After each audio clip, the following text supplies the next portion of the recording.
A atmosfera é uma camada de gases e partículas em suspensão presa à Terra pela força da gravidade.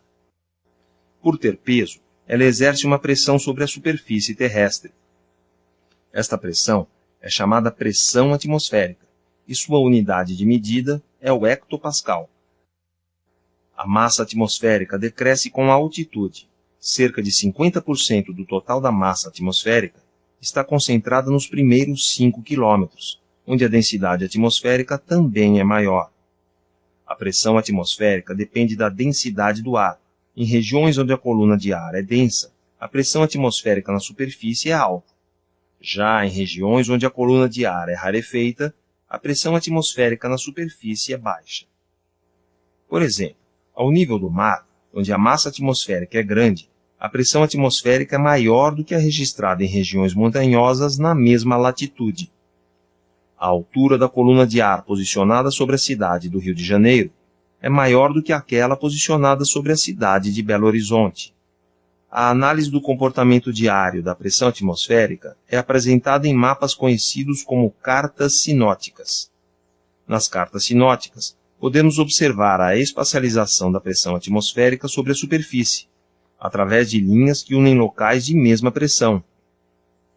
Essas linhas são chamadas isóbaras. Muitas vezes, as isóbaras definem regiões denominadas de núcleos. Os núcleos nos quais a pressão cresce em direção ao centro são denominadas centros de alta pressão, ou anticiclones.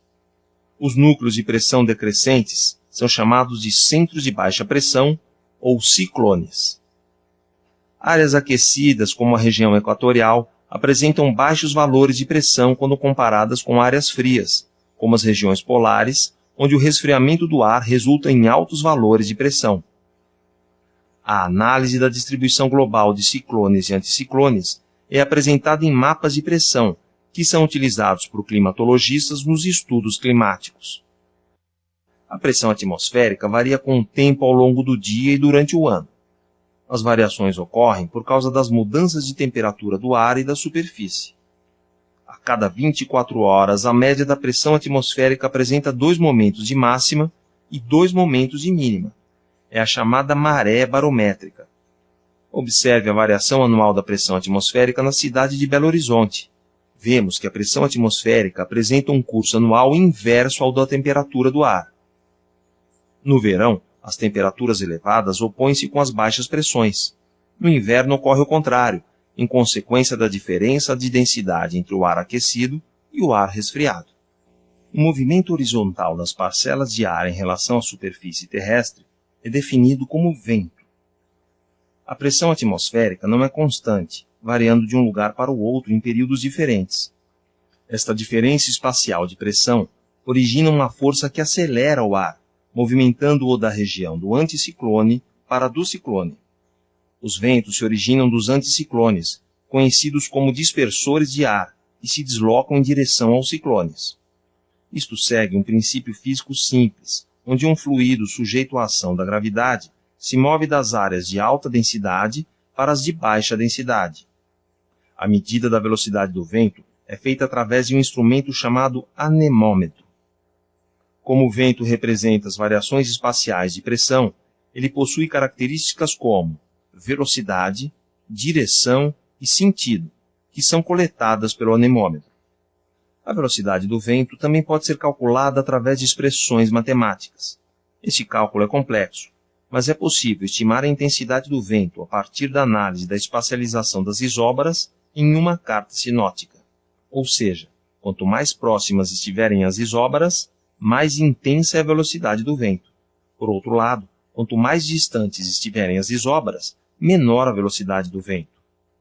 Um dos fenômenos que melhor ilustram a formação de ventos locais são as brisas oceânicas. Durante o dia, o continente na região litorânea aquece mais rapidamente do que o oceano. Como o oceano demora mais a aquecer, ele terá uma temperatura mais baixa que o continente. Desta maneira, origina-se sobre o continente um centro de baixa pressão comparado com o oceano, onde se forma um centro de alta pressão. A diferença espacial de pressão estabelecida entre o oceano e o continente origina uma circulação do ar, próxima à superfície, em direção ao litoral. Essa circulação diurna é denominada brisa marítima, e se a atmosfera estiver instável na região litorânea, a presença da brisa marítima contribuirá com a formação de nuvens locais. A brisa terrestre é resultante da inversão dos centros de pressão em direção ao oceano. À noite, o resfriamento do continente é mais intenso do que a do oceano, estabelecendo assim um centro relativo de alta pressão sobre o continente e um de baixa pressão sobre o oceano. Um dos fenômenos que ilustram a formação dos ventos locais é a circulação vale-montanha. Este fenômeno ocorre em dias de ventos regionais fracos e de céu claro. Durante o dia, a encosta da montanha voltada para o Sol aquece mais rapidamente que o ar sobre o vale adjacente. Consequentemente, o ar sobre a montanha é aquecido e se expande, diminuindo a sua densidade. Origina-se assim um centro de baixa pressão, comparado com o vale, que está menos aquecido e onde predomina um centro de alta pressão. A diferença de pressão entre o vale e a montanha origina uma circulação diurna do ar em direção à encosta da montanha. Se a atmosfera estiver instável na região e houver disponibilidade de vapor de água no ar, a presença da circulação em direção ao topo da montanha contribuirá com a formação de nuvens e, dependendo das condições atmosféricas, podem ocorrer chuvas locais. À noite, o resfriamento no topo da montanha é mais intenso do que o ar acima do vale. O ar resfriado se torna mais denso, estabelecendo assim um centro relativo de alta pressão sobre a montanha e um de baixa pressão sobre o vale menos frio. Esta inversão na posição dos centros de pressão origina uma circulação noturna, com um ar mais frio e denso fluindo em direção ao vale. Esse resfriamento pode acarretar a condensação do vapor d'água, originando uma camada espessa de minúsculas gotas de água, denominada nevoeiro. O ar frio originado da montanha se depositará sobre o vale, criando condições para a formação de uma inversão térmica e favorecendo a estabilidade do ar. O nevoeiro se dissipará durante a manhã, quando o aquecimento da superfície por causa da insolação provocar o enfraquecimento da inversão térmica.